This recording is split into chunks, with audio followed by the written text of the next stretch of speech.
Hello, everyone. This is Animezingly Baka, the amazingly stupid podcast all about anime and movies and TV shows and manga and comics and books and music and so much more. Sans video games, of course. And of course, I am your host, Marcus Nez. Hi.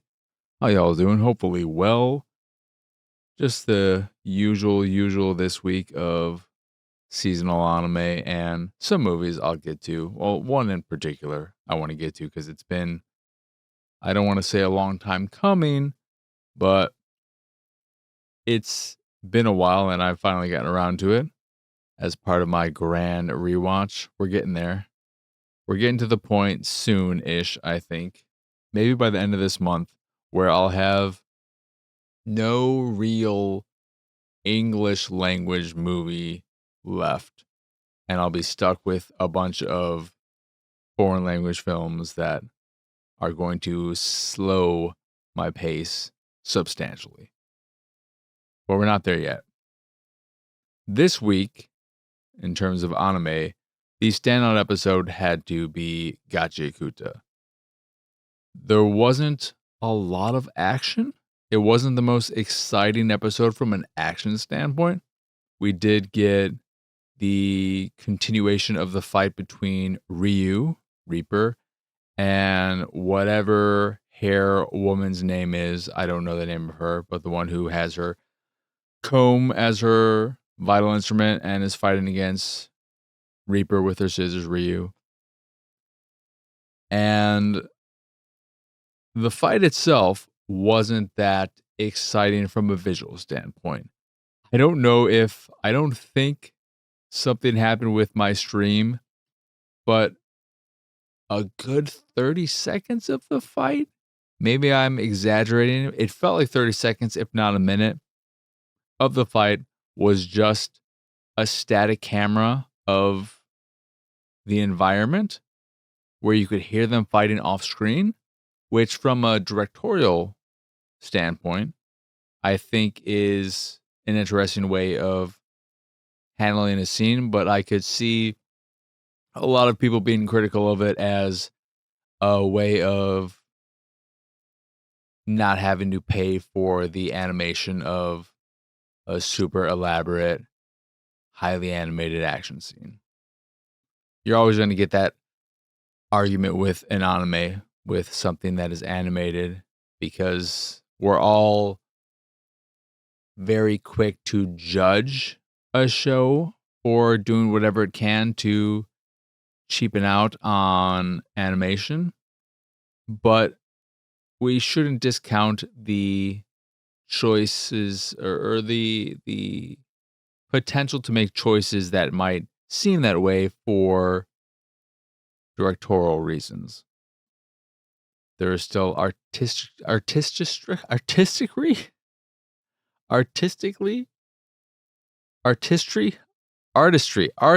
Jesus Christ.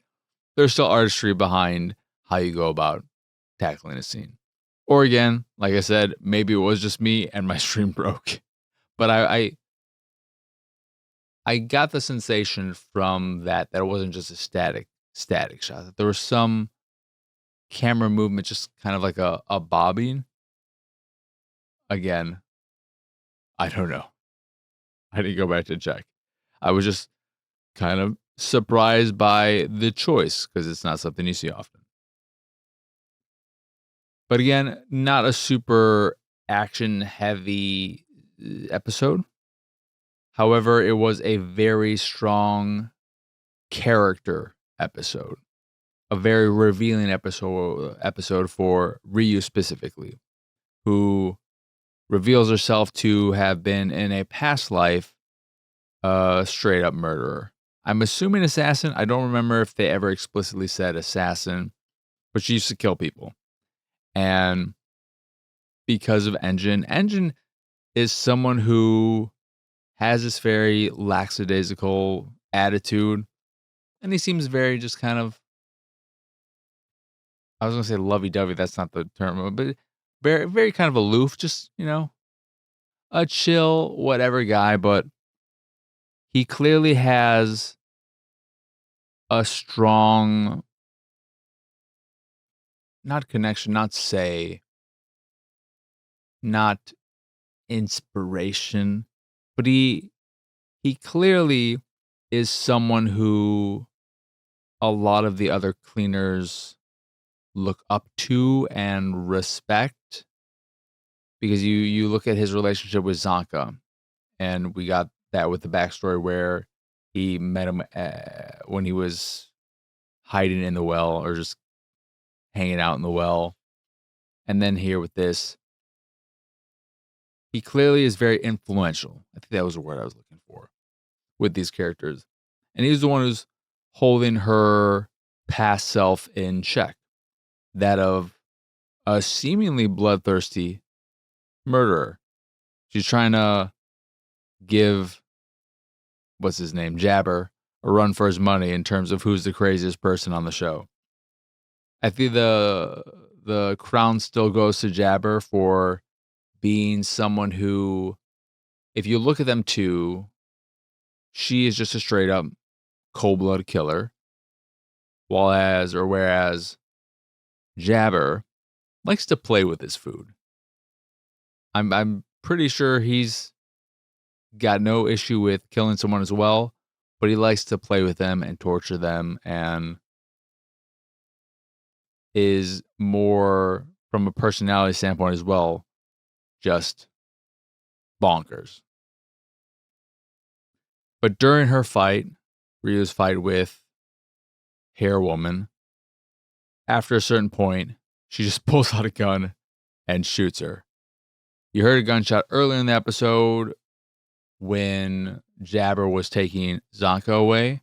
He gets shot in, I believe, his shin. It's like, wait, what the hell was that? What just happened? And then we go back to the fight with her. We go a little bit in the past to her fight with Hair Woman, where she just eventually pulls out a gun and reveals herself to have been, in a past life, a murderer. It's a very fun character turn for her. It changes the stakes of things a little bit. It's a total change, even though we're not changing from dark and disturbing and depressing like we had with the one girl who was abused as a kid after just having exciting fighting episodes and all that. But it is a different vibe.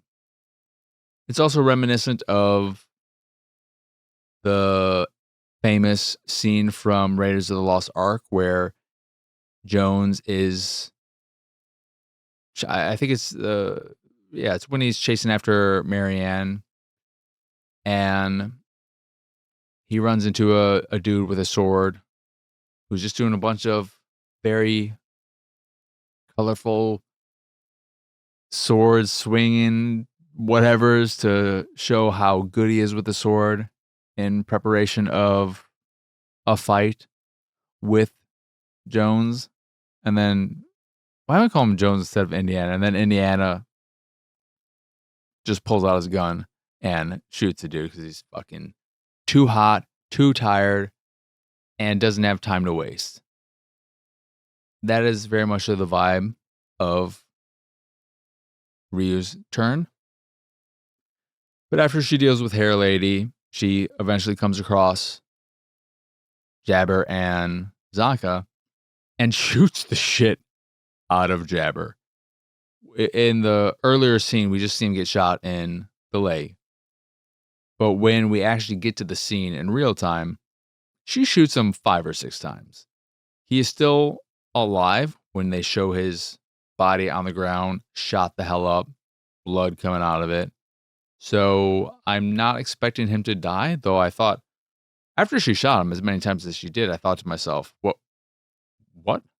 Did they really just kill this character off in the most unceremonious way? What are we doing? If that's really the way he dies, I kind of like it because it's the last way. It would be like in Jujutsu Kaisen where you have whatever his name is. I forget his name is, but the big bad of these 2 seasons, if he was killed by I don't know who, the giant panda just falls on him from a great height and smashes his head in and he just dies or something. I don't know. But or a random human just passes by with a gun, shoots him in the head. Oh, it was that easy all along. It is funny though that you have these characters with incredible powers and then all you need is a gun. If you have a gun, you could just fucking kill anyone. You could have whatever kind of powers you want, but the gun is mightier than the power in this case. What this episode also did for me is just really show something that's always been the case. And I don't know if I've ever verbalized this in a previous episode, but Gachiakuta is very much so a character-driven show instead of a narrative-driven show. The story of the show is not that compelling. I don't even know what it is per se. Is it just Rudo wanting to get back to the top to fuck over the people who fucked him over? Is that really the story? Is it also this conflict on the ground between various factions and you have your raiders who want to get to the top as well, kind of like Rudo? None of it is that interesting, really, or at least not in the way they've handled it so far. It's not, they don't focus on that as much as they focus on the characters, and that's why getting the backstory for Zanka was interesting, and that episode with that one character and her abuse was really well done. And this turn for Ryu, etc. Like all of this stuff is great. The character performances are great, and just the characters themselves.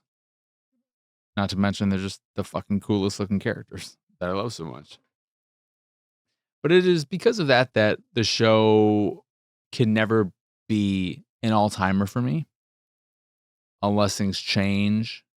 But in its current state, it's just a really fun show that I love for the characters and the art and the animation. But from a story standpoint, I'm not as engaged with. But that's fine. You don't need that with everything. But a really, really strong episode of Gachiakuta this week. In terms of in Campfire cooking with my absurd skill in another world, what was it called? Campfire cooking in another world with my absurd skill. Got those a little switch around. This was another very pleasant episode.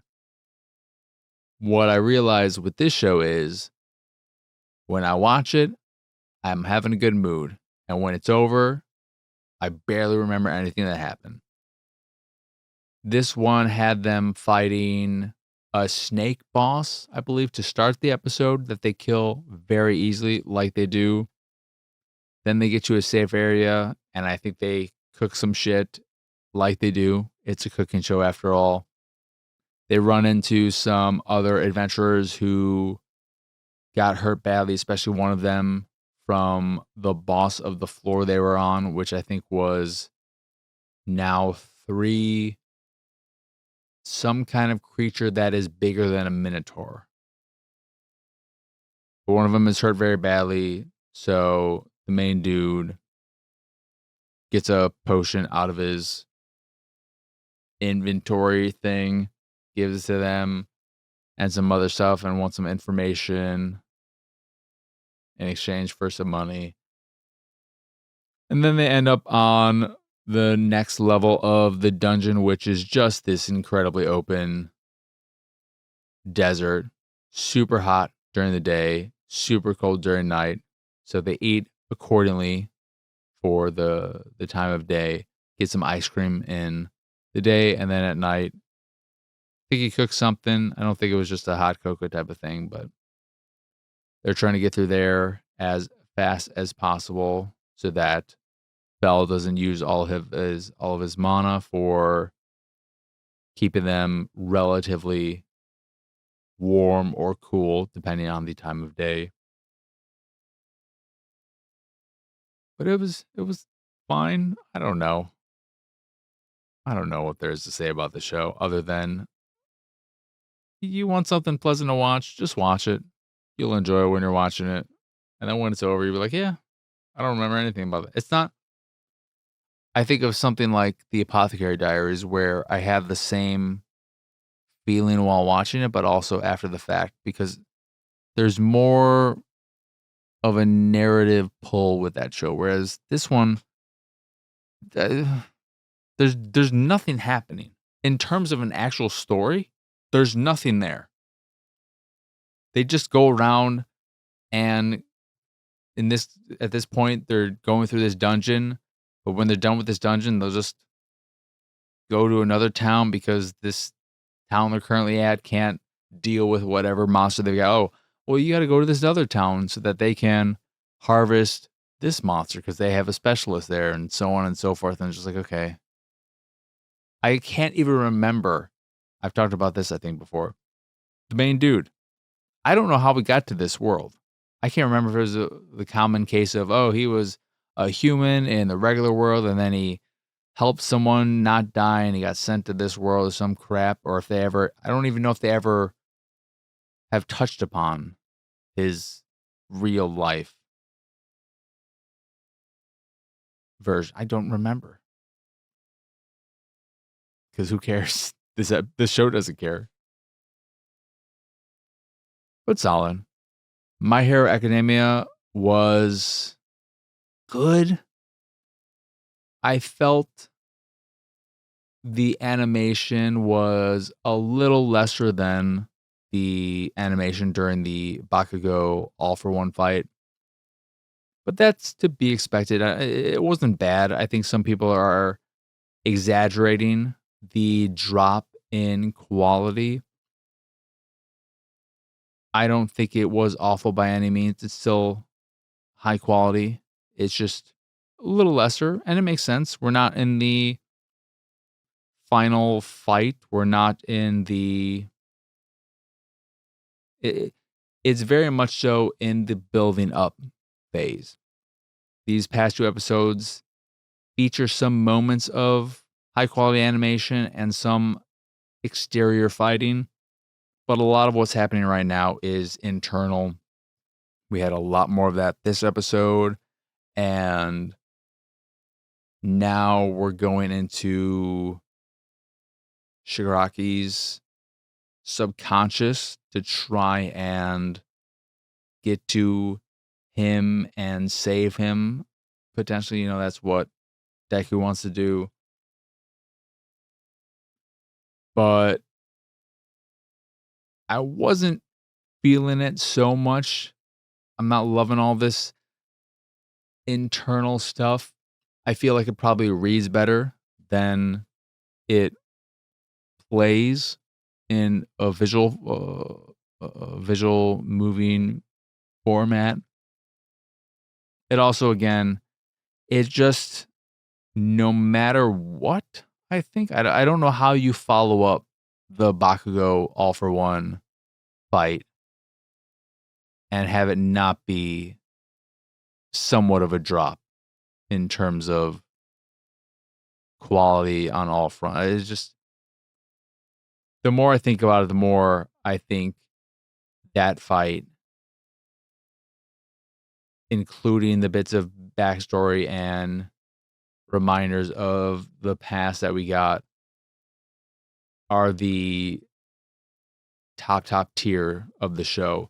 In this episode that we just got from My Hero as well, they did harken back because he was there with the other little girl, the one with the horn, she can give people back their powers, right? She does something with time, I think, so that she can reverse time in a way that if someone took your powers, she can give them back. something like that. But then you have the boy who was from the scene I've mentioned countless times at the camp where Deku saved him.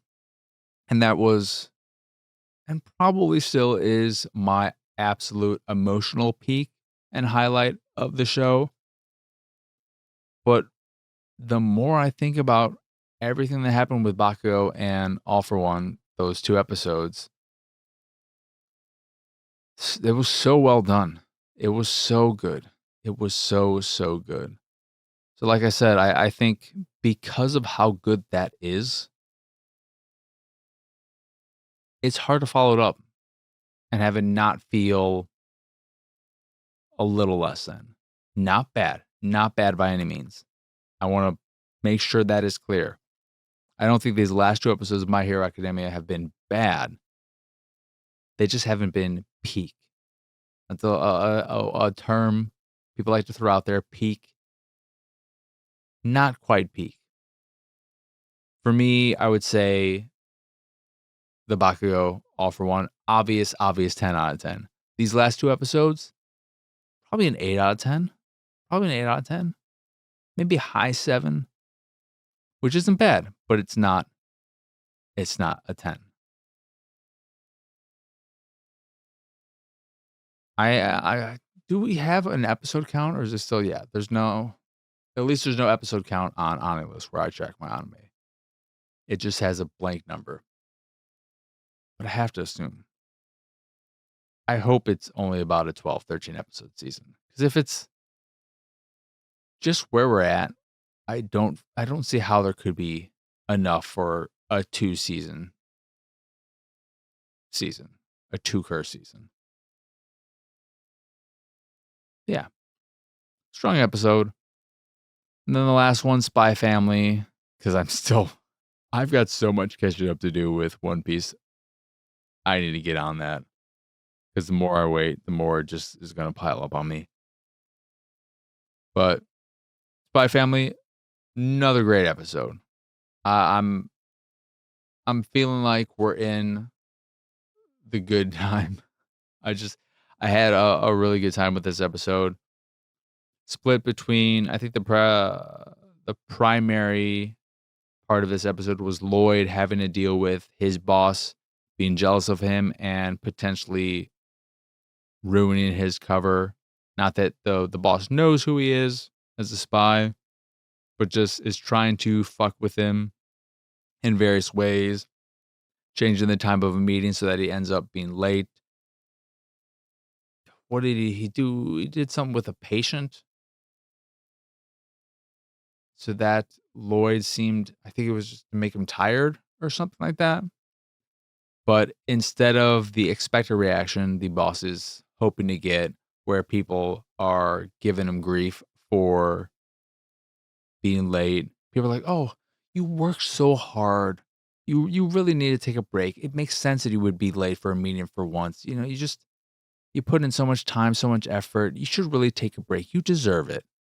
And the boss is like, "What the fuck? If I was late even 1 minute, people would be all up on my ass." And then with the patient, whatever he did, which I can't remember now, he's like, "Well, if I did that, they would fucking call the authorities on me," or whatever it was. So all of that was fun, a bit of fun interaction there. The highlight though was all the stuff with Anya and Damien. I just love the way Anya's head works. They do such a great job of having her or giving her that kid-like thought process. And I love all the stupid faces she makes. She's when she's thinking about how, she wants her cake for helping Damien out, and she's listening to his thoughts. He's like, "Well, she really wants cake? What are we, I mean, I guess wanting cake is better than her trying to use this as a way of meeting my family, getting in on there like everyone else would." And then she's like, oh, so I can actually use this to meet the family. And that means I'll beat Yor to the family. I need to beat her because we've started this battle. She's going after the mother and I'm going after the son. So, hey, Damien, you know what I want? I don't want cake anymore.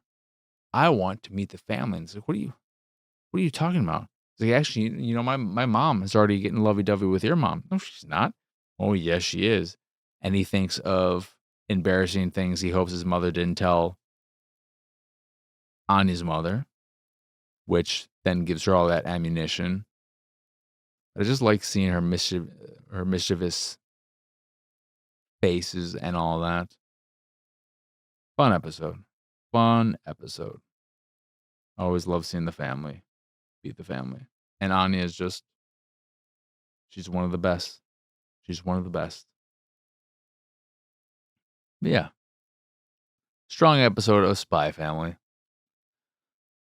But that's it in terms of anime. The one movie I wanted to mention is what is it called? Zack Snyder's Justice League. I was like, this is not Batman v Superman. I finally watched Zack Snyder's 4-hour version of Justice League, and I really liked it. I should say I really liked it within the context of Zack Snyder's version of those characters and that world. So, in the context of his DC universe, I think it was a very good culmination of the previous movies, Man of Steel and Batman v Superman. It could have been cut down. There are probably bits in the regular movie that could have been cut down to make it not this 4-hour epic. I was going to say slog, but I don't think it was a slog. I would have gotten rid of the epilogue entirely. The epilogue is completely worthless in a world, and I think at the point of this movie's release and all that, we were well at the point where we knew Zack Snyder's DC universe, the Snyderverse, was dead. It was not going to continue. So we don't need all this bullshit returning to Lex, getting the Joker, seeing Deadshot or whoever it is with the eye patch, whatever character that is. We didn't need basically 30 minutes of an epilogue. It's a 4-hour movie. We can easily cut down 30 minutes right off the bat with that. We don't need Flash going back to see his father, where he's like, oh, look at me. I've got my foot in the door at this job. And it's just Billy Crudup, whatever his name is. Like, oh, you got your foot in the door? You got your foot in the door? My son's got his foot in the door. That's the saying, right? And Flash is like, yeah. Yeah, but you just fucking laugh at it wasn't that funny. Get your father out of prison because he's losing his fucking mind if he thinks that's hilarious. So all the epilogue stuff, throw that out in the garbage. And then I'm sure there are things scattered throughout the movie that you could cut to get it down to around 3 hours. But I never felt like it dragged. I really enjoy the stuff with Cyborg. I think they handled that character very well. The action is pretty solid, especially, and the thing that's nice about the movie is that it actually feels like a cohesive movie. From what I can remember of the Josh Whedon hack job, let's just finish this version of Justice League. That was a total mess. You could spot all of the Whedonisms every time they popped up, and you're like, okay, well, this is clearly a Whedon thing. This is not what Zack Snyder would have put in here. So that was nice getting a cohesive thing. It's not all good too. I want to make sure that's clear. Anytime a Zack Snyder movie slows down time and starts playing a song, you know it's going to be awful. I had already seen, it's probably the only thing from the movie I had seen, the Flash scene with the hot dogs and all that shit. That scene is fucking terrible. Everything with Flash, I wish there was a way to just get it down to 3 hours by removing everything with Flash except for the most essential stuff because Ezra Miller is a terrible Flash. I hate his version of Flash. I enjoy the Flash movie in a so bad it's good type of way, but he's so bad. He's easily the worst part. But I enjoy the movie. I watched it all 4 hours, one sitting, no breaks, and I wasn't exhausted by the end. I wasn't constantly checking to see how much time was left, which I think is a testament to its pacing and how well it was at keeping me engaged. Again, there are parts I don't like, but I think it was a really good thing. The only time where I was like, okay, how much time is left is with the epilogue. I was like, I don't need this. What are we doing here? This is all stuff that is presenting us with future stuff we're never going to get. So why is it here? That is the only part. You could look at the movie and say 4 hours. This is incredibly self-indulgent. I would disagree, except for with the epilogue. The epilogue is incredibly self-indulgent because it serves no purpose. It serves no purpose in the reality we're in. But up until that, I wouldn't say so. I also, why I said all of this in the context of the Snyderverse and all that, is that for me, this isn't my preferred ideal version of these characters. But I think in terms of having this alternate take on Superman, Batman, etc., it was well done. I like the James Gunn Superman more. I think I'll probably like that universe more. We'll see where it goes. I was surprised to see the next live action movie is a Supergirl movie, and then after that is a live action Clayface movie that is written or co-written by Mike Flanagan. Weird choices as your next live action movies, but we'll see. We'll see how those go. It just seems crazy that the lineup for live action movies is Superman, Supergirl, Clayface, then the next Superman. So nothing with Batman or any Batman character. No, what do you call it? Nightwing or any of them. No, have it feels like it's going to be a slow drip of here are characters you actually care about, which isn't a bad thing. I just hope the thing I think looking at is that they could be good movies, but they're not going to be. I don't think they're going to be big sellers in terms of their. I don't expect them to be 300, 400, $500 million box office movies. Maybe they will be, but I would be surprised. So I just hope DC's expectations are accurate. But I do like getting the alternate version of these characters, a la the Snyder versions, because it's, for me, with adaptations and all of that, I don't just need the same thing over and over and over again. I don't want to get beat over the head with, the Christopher Reeve type of Superman or any of that. I like it when you take a character and you say, well, what if they were like this? Or what if they existed in this world? I don't know exactly how different it is, but I know a lot of people love Superman Red Sun, where he, instead of ending up in, Kansas, he ends up in Russia, I think. So that's a interesting way of taking Superman and playing around with his story. And I look at this in the same way. There are things you don't change, or I was looking or thinking about how or what the cutoff point would be. And for me, an example would be with the Ninja Turtles, for instance. You can have different takes on their story or the vibe or the tone, but don't go so far as to suddenly change every character, where now Donatello is the depressing, angry one, Michelangelo is the smart one, Leo is the party guy, and Raph is the leader. Because all you're doing with that is you're like, oh, I'm going to do something different than Ninja Turtles. All you did was a color swap. What is the point of this? There is no point. But yeah, I was surprised by how much I ended up enjoying Zack Snyder's Justice League. And I have no intention of rewatching the Joss Whedon version anytime soon.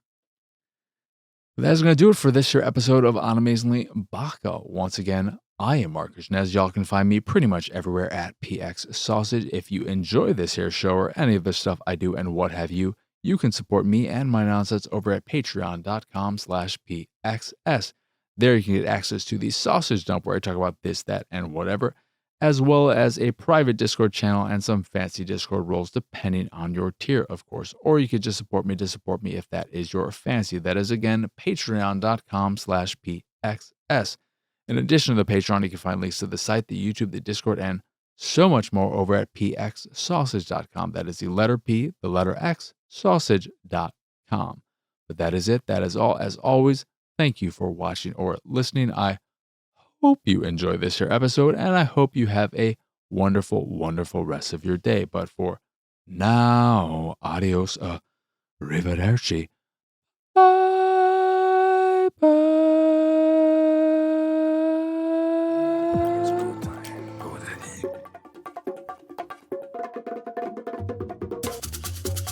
It's go time.